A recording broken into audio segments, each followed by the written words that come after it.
안녕하세요, 미양철 김명철 수의사입니다. 우리 집에서 제 서열이 가장 낮다는 소문이 돌고 있던데, 휴모님이 서열이 가장 높고 그 다음에 사모님, 매기씨, 맨 마지막에 미양철이라고. 자, 그런데 과연 고양이들에게 서열이라는 개념이 있을까요?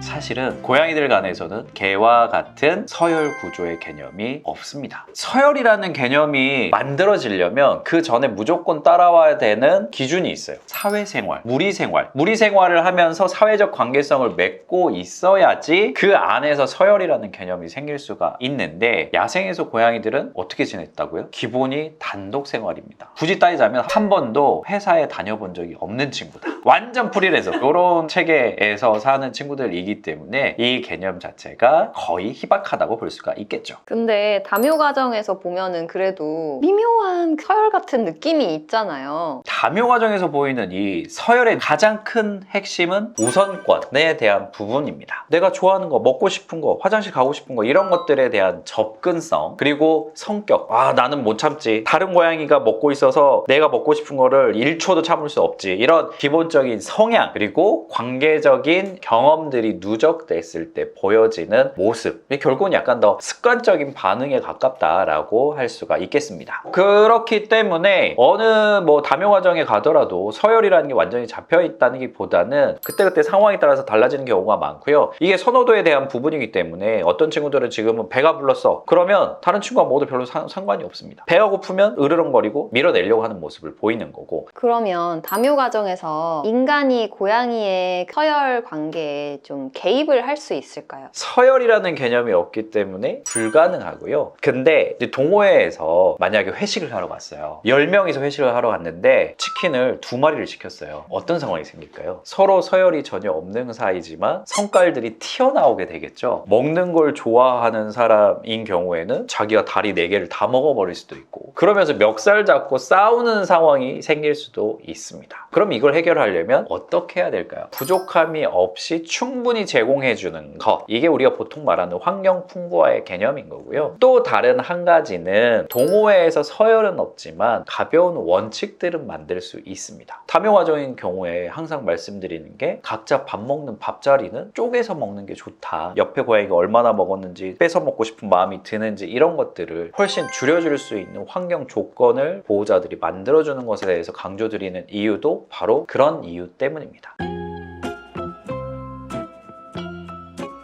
외동묘 가정인데 이 개념을 또 이렇게까지 확장해서 고민하시는 분들이 계시더라고요. 우리 집에서 고양이보다 제가 서열이 좀 더 낮아 보이는데 맞나요? 외동묘와 보호자 사이에서의 이제 서열에 대해서 고민을 하시는 경우가 있는데, 결론은 없습니다. 서열은 없고, 다만 많은 보호자분들께서 생각하시는 것 중에 하나가 주도권을 고양이에게 완전히 뺏겨서, 그래서 내가 약간 서열이 낮은 게 아닌가, 나 호구 잡힌 거 아닌가, 이런 생각을 하실 수는 있습니다. 우리 애는 너무 고집이 세요. 무릎이는 당연히 자기 자리인 거라고 생각합니다. 물건을 차지하면 절대 안 줘요. 이런 이야기를 하시는데, 자, 이런 행동은 서열을 주장한다기보다 예측 가능한 통제를 하려고 하는 자연스러운 행동이다. 이 주변을 컨트롤할 수 있다라고 할 때 고양이들은 좀 편안함을 느끼는 기본 성향이 있기 때문이죠. 서열 낮아를 호소하는 보호자들을 보면 지나치게 고양이가 원하는 것을 다 들어주려고 하는 경향성이 있고요. 그리고 상대가 말하기 전에도 그거를 얘 지금 이거 하고 싶어 한다, 미리 캐치를 먼저 하는 그런 엄청난 능력들을 가지고 계십니다. 이렇게 되면 고양이들이 어떤 걸 학습하게 되냐면, 환경을 내가 원하는 대로 컨트롤할 수 있네를 배우게 되는 거고, 그 다음부터는 이 보호자를 자기가 원하는 대로 움직이게 하기 위해서 울고 그냥 떼쓰는 모습을 자주 보이게 됩니다. 보호자가 어떨 때는 되고 어떨 때는 안 되고 이런 상황이 자꾸 반복된다라고 하면, 고양이는 자기가 예측했을 때 내가 원하는 대로 됐을 때 상황을 자꾸 막 하려고 자기 주도권을 가지고 끌고 가려는 모습을 보이기도 하고요. 반대로 고양이의 의중을 너무 예측하고 그대로 맞춰주려고 하는 경우에도 결국은 자기가 주도권을 가져가려고 하는 모습을 보이게 됩니다. 근데 굳이 따지자면 저는 전자가 더 나쁜 것 같아요.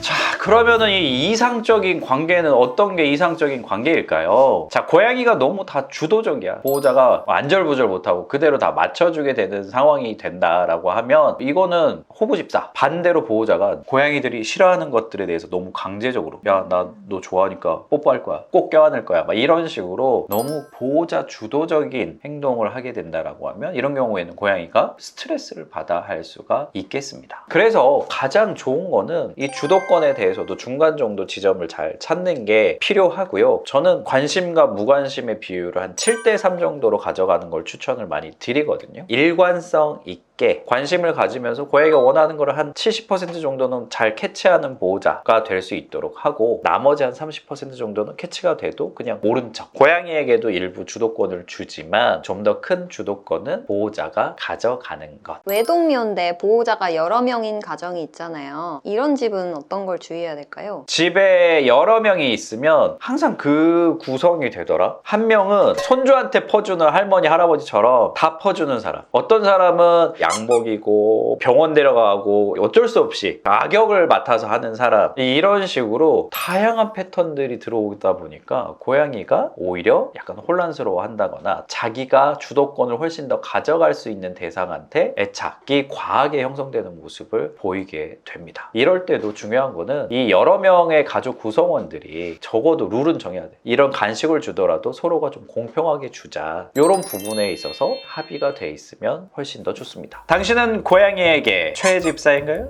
호구 녀석인가요? 고양이와의 관계성은 일방적인 서열 구조가 아니라 오히려 신뢰, 예측 가능성, 그리고 일관성으로 이루어진다는 점, 바로 동반자와 같다라는 점이 정말 핵심 포인트니까요. 이 부분 잊지 마시고 고양이와의 건강한 관계성을 만들어 나가시길 바라겠습니다.